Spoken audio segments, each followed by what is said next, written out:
si Abihan, si Pirena, si Alena, Si Danaya.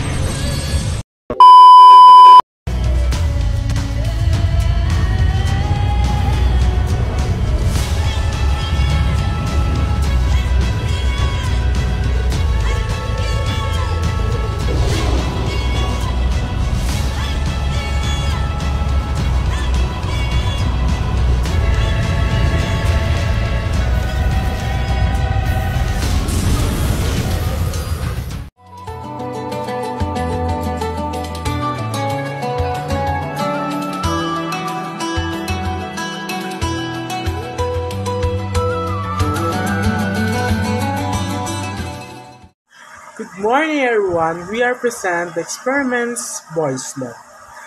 We needed the materials is syringe and marshmallow. Bago tayo magsimula, ihanda muna natin ang ating mga materials. Kapag nahanda na natin ito, pwede na nating buksan ang syringe and lalagay natin sa loob yung marshmallow. Then, pagkatapos, ibabalik na natin yung pinakaano ng syringe.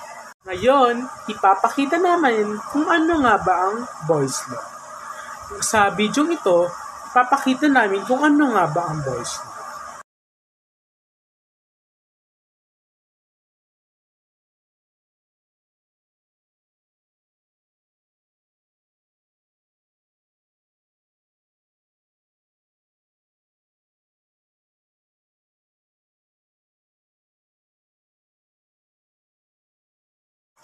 Boyle's law is a basic law in chemistry describing the behavior of gas held at a constant temperatures.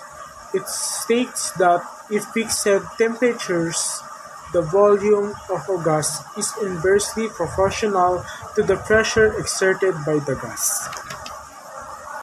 Kaya, kapag tumaas ang temperature, bababa naman ang volume. Kapag nag-increase yung temperature, magdi-decrease naman yung volume. Kaya ang kanilang relationships is inversely proportional. Ngayon, alamin naman natin kung ano nga ba ang history ng Boyle's Law. This law has named after Robert Boyle, wherein he trapped a fixed amount of air in the J tube.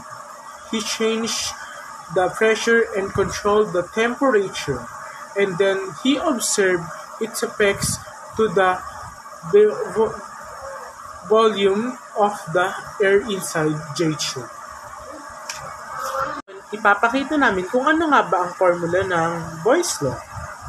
Ang formula ng Boyle's Law is P sub 1, B sub 1 equal P sub 2, B sub 2.